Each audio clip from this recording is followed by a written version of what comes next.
Hello नमस्कार मित्रांनो, mister random Marathi या युट्यूब चॅनलमध्ये तुमचं स्वागत आहे। तर बघा मित्रांनो, जिल्हा न्यायालय भरती 2024 संदर्भात आजच्या व्हिडिओमध्ये सर्व अपडेट तुमच्यासोबत शेअर करणार आहे मित्रांनो।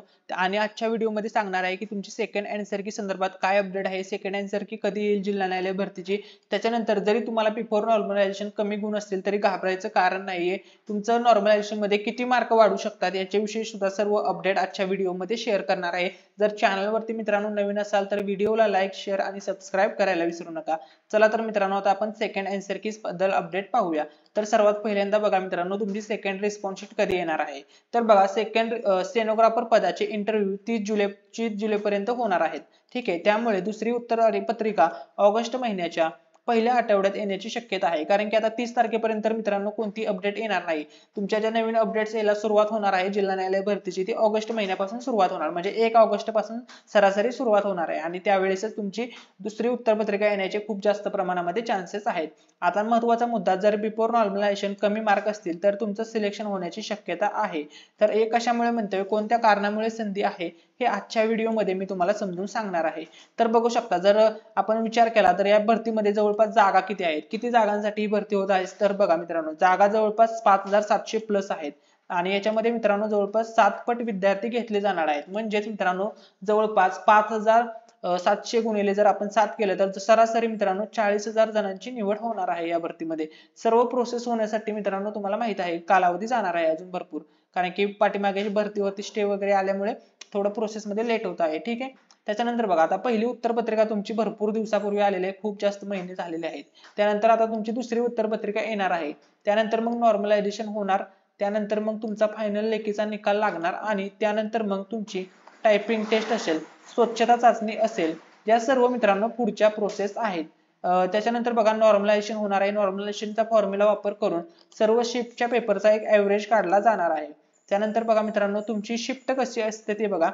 एक तर मित्रांनो तुमचा पेपर हार्ड शिफ्ट मध्ये झालेला असतो, किंवा मॉडरेट शिफ्ट मध्ये झालेला असतो, किंवा एक तर तुमचा पेपर इझी शिफ्ट मध्ये झालेला असतो। या 3 प्रकारच्या शिफ्ट असतात मित्रांनो। आता याच्यावरती डिपेंड असतं की तुमचे मार्क कमी होणार की वाढणार। महत्त्वाचा मुद्दा बघा, कॅल्क्युलेशन करतात आणि बघतात की आता नॉर्मलायझेशन मध्ये मार्क कसे वाढतात ते बघा। कॅल्क्युलेशन करतात आणि बघतात की कोणत्या शिफ्ट मधील विद्यार्थ्याला जास्त मार्क मिळाले आहेत। शिपाईचा पेपर 30 पैकी होता, तर 30 पैकी 25, 28, 30 मार्क मिळाले काही विद्यार्थ्यांना, आणि बाकी विद्यार्थ्यांना 8, 9, 10, 12, त्यानंतर काही विद्यार्थ्यांना 17, 15, एखाद्या विद्यार्थ्याला 21 असे मार्क सुद्धा मिळालेले आहेत।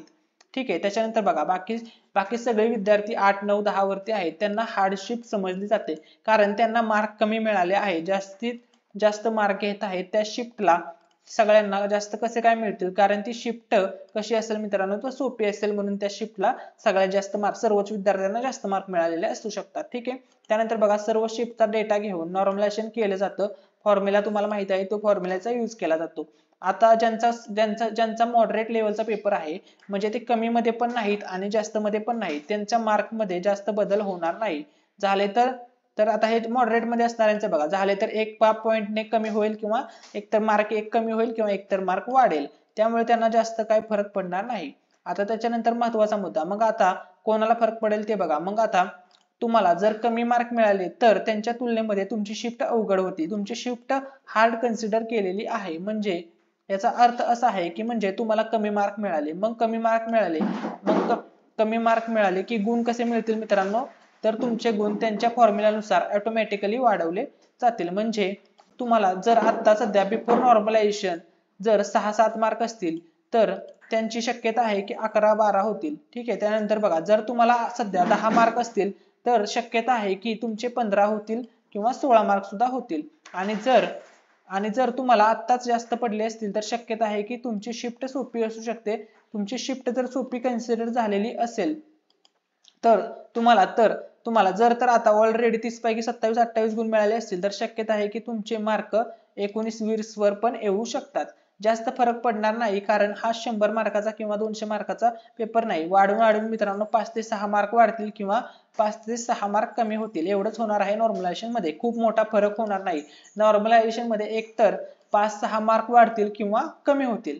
ठीक आहे, त्यामुळे तुम्हाला जर 7 मार्क असतील, 8 मार्क असतील तर घाबरून जाण्याचं कारण नाहीये मित्रांनो।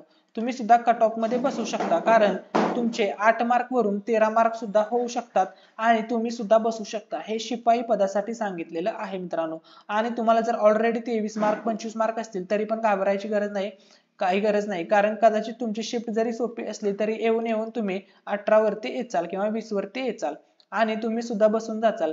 तर हे झालं मित्रांनो कमी मार्क जास्त मार्क नॉर्मलायझेशन बद्दल. तर ऑल द बेस्ट सर्व विद्यार्थ्यांना. आता मी नॉर्मलायझेशन कशा प्रकारे होतं याच्याविषयी मित्रांनो आजच्या व्हिडिओमध्ये सविस्तर अपडेट दिलेली आहे. आता महत्त्वाचा मुद्दा आहे, भरपूर विद्यार्थी सेकंड रिस्पॉन्स शीटची वाट बघत आहेत.